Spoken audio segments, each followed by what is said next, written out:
She is wonderful and her ass is fantastic. RS3. I've always equated when a man has sandals on, it's like an uninvited look at his cock.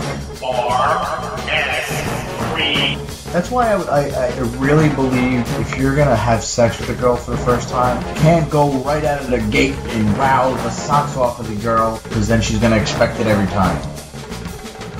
Hello and welcome to the RS3 feed. I'm Ralph Santiago III. The RS, that would be me. That's who I am. And on the line with me here via Skype is, would you please introduce yourself, Miss Dawn? My name is Misti Dawn, and I'm on this podcast. And you are an adult film actress, is that correct? I have been seen upon the internet in various DVD forms and the nudity, right? And sometimes there's people involved, so I guess, yep, totally had sex in porn. There you go. So there you go. We got that out of the way. So Misti, I'm going to ask you first, and then my initial question is a really easy one, and they get so much harder than after this. So do you listen to podcasts? I have actually started getting on the podcast bandwagon, I guess you call it, or the podwagon. I actually just kind of started in the past couple months after moving to LA because, I don't know, I just never really looked into it much at home. Yeah. But now I've done a lot of really good ones, a lot of really good comedy ones, and I've done a couple now that I've started following that I really like. Good, that's great. Have you tried to get on Chris Hardwick's The Nerdist podcast? No, I haven't actually. I did do a show for Nerd Mount, which is where he actually records the Nerdist show. And I know the people who do it, so I don't know, maybe I'll ask them to put a good word in for me. Yeah, I think you'd be, it'd be good. I know he's had Dana Diarmond. Am I saying that right? Diarmond? Yes. Okay. He had her on the show, but she knows, I guess, Jonah Ray, so that's where they are. LA, it's all about who you know. Mm-hmm. But thank you so much for coming on our little podcast here. No problem, my pleasure. Thanks for having me. I hope I am entertaining. Let's hope. So let's get it straight off the back. What I'm going to do is, as far as I know via Twitter from following you, is I think you feel that you get a little slack for being outspoken and opinionated. And I respect you for that because, for a while, I've followed a bunch of porn stars and a lot of them are it's just either pictures of themselves or they're just constant self-selling themselves. And I think you actually have a voice. You actually have something to say. Thank you. Yeah, I never really thought about it, I guess. I know that a lot of people in the industry get upset with me being honest, but it's like any job. You complain, you have bad days, you have good days, and it's funny because any other job you can report misbehaviors as some of the ones I've seen to the Better Business Bureau. Right. But everyone, I don't know, I feel like porn wants the respect of a real industry and a business, but they're not really ready to take the initiative to act like that. Now, there are some great companies that are totally professional. I've worked for Penthouse, and they're great, and Zero Tolerance and stuff like that. But then it's more individuals and companies that they have issues. They get kind of a power trip, but it happens. Right. Just like any, like you said, like any job, there's going to be people there that you get along with. And, the only thing that what people don't, I think, give you slack for, your contemporaries, if they're, people in the business that look at you, is what they don't realize is you're just a normal girl trying to express the fact that you're fed up with some things and some things are really stupid. It just happens that your position, your job is, sex. Exactly. It is a job. It's a fun job, and it's not so fun at sometimes, like any job. But I think I've always been driven to, I've always spoke my mind. I'm from the South. My mom, anyone who has a vagina and is from the South, they have big mouths, and they don't let anything slide. And I feel like people need to know what is going on, not this like rosy window that a lot of people in porn want to paint for people. And I get like you want to watch your porn and you don't want to think about the issues of the person and stuff. But when it comes down to being treated ethically for work, there are major issues that need to be addressed. And if fans know about it, it's like with any company. If a company outsources to child labor and they abuse children or something, you're like, wow, I really love that brand, but I'm not going to buy it because I don't support that. Right. I don't think my porn should be any different. Right. So let's jump on the thing that's most current. The fact that the industry had another HIV scare. Yes. Now I did some research on it, and I looked up. Apparently, according to the LA Times from an hour ago, that they found whoever the actor was. Now in this article that I perused, I'm not going to say I sat there and hard read it, but I perused it, to get the talking points.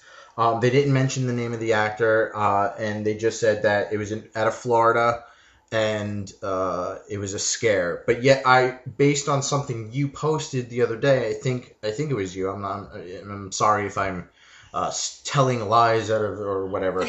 But basically, it was someone in LA.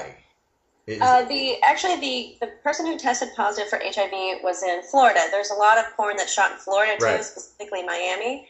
And since it's not porn, 98% of porn in the world is made in the San Fernando Valley, so there's not a large amount there, and it's not as regulated and as closely watched.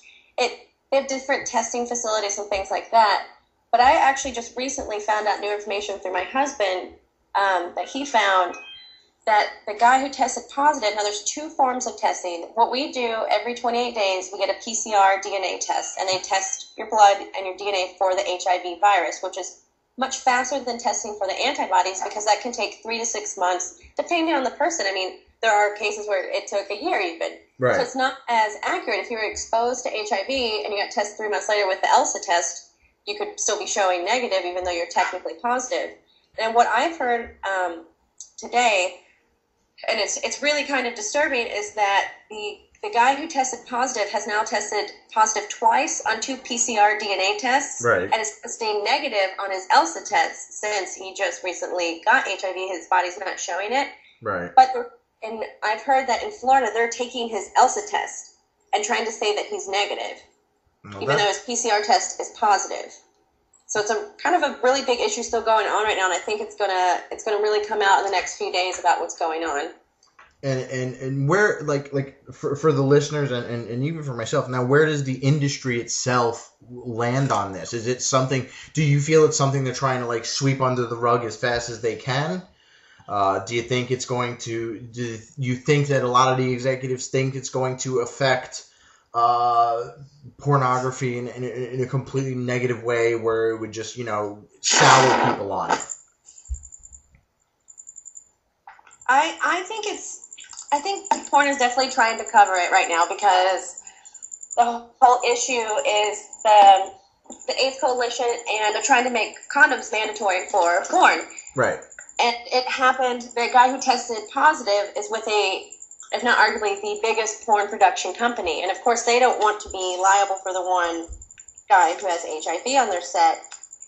Right. But it's the second case of HIV in porn in 12 months, when it used to be quite a few years spaced out between people testing positive. And if you think about the amount of sex that people in porn really have, I mean, that's, especially if you're a couple, every day right. You're having sex with somebody new, and you don't know what they do off set or what they do on set. I mean, it's no different than a stranger, kind of. I mean, you know their name, you see their test, but you don't know within the past 3 weeks what that person's done.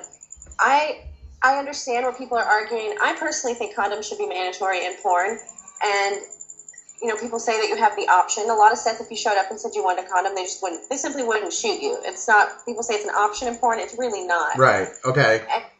And if you work as a doctor, you can't go into an operation and say, "Oh, the patient says fine that I don't wear rubber gloves." This hospital will still have standards. There's still standards you have to follow no matter what. You can't work on a construction site without a hard hat, even if you want to, and you're fully aware of the liability. So in porn, I don't see why it's not if testing's mandatory, condoms should be mandatory. It's just part of the regulations for the industry. And I get the fantasy is lost and whatnot. I can tell you, I've tested positive for chlamydia once. I had to right. cancel all my shoots that week, which, a couple bucks for a condom is way cheaper than the money that I lost out on chlamydia. Right. True. And the fantasy, there's so many different condoms that are very thin. You don't even really see them. And it also teaches a good lesson to the public, because a lot of people look to porn to learn new positions, ideas, which porn shouldn't be there as an educational thing, but it is. It's just a fact you have to admit and take some responsibility. Right, even if it's on a subconscious level. Exactly. So let's get to know a little bit about you. You're from the South. Yes, I am. Okay. And from what I also read, you're now. Do you call yourself an excommunicated Mormon? I am an excommunicated Mormon. I'm actually officially excommunicated, and I got my excommunication letter in the mail. Wait, they sent you a letter? I actually had a letter. I got an initial letter that said that I could go to defend myself in pretty much Mormon court for Kentucky. Yeah, right.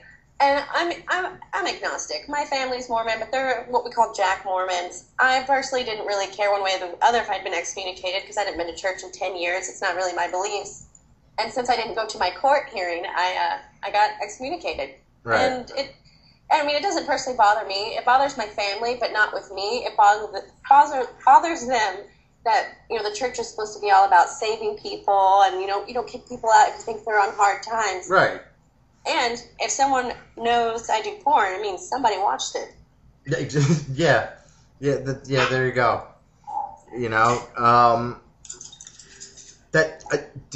Honestly, I would have framed the excommunicate. Did you frame it? Yeah, my mom has it. Okay. Because I think that's interesting, if anything. I wish if half the things that threw me out gave me a letter, I would have a lot of shit to hang on my walls. That's the other thing I'd ever actually been kicked out of. I thought it was interesting because there's also other performers I've met that are Mormon that have been in the industry longer, a higher profile. Right. The church hasn't excommunicated them, so it's kind of like, are you kind of pick and choose what's bad and good when it's the same thing across the board? Oh, Belladonna's a Mormon, correct? So I actually talked about it with her like 2 years ago when I got excommunicated, and she has not been excommunicated. Huh. It's interesting. That brings me to a point. I wanted to ask you, who are you in the industry? Who are your heroes? Who do you look up to? Who do you think are really classy folks? Just a couple of names, if you could. I would say the person I look up to the most, who's actually I live with now, is Katja Kassin. Okay. I admire her work ethic. She retired from porn about 2.5 years ago. She saved all her money, bought a house, and is paying for school out of pocket. And she did with what she had to do with porn, and she liked it, and she moved on and set herself up and was very responsible about it. And she always had two lives. She always kept them separate. Right. And I don't know. I very much admire her. She's a very strong, well-rounded, very highly educated woman. I mean, she speaks 4 languages fluently. I barely speak English. Yeah, me too. Good. I'm from Kentucky. My form of English is completely like Boomhauer. So where do you see your career taking you? I'm going to focus more on my site. Obviously, I have issues with a lot of the other companies. I had a lot of fun with porn the first 2 years when I was traveling back and forth between school. Mm-hmm. And now that I've moved to LA, I see kind of behind the curtain a lot more now that I'm here around it every day.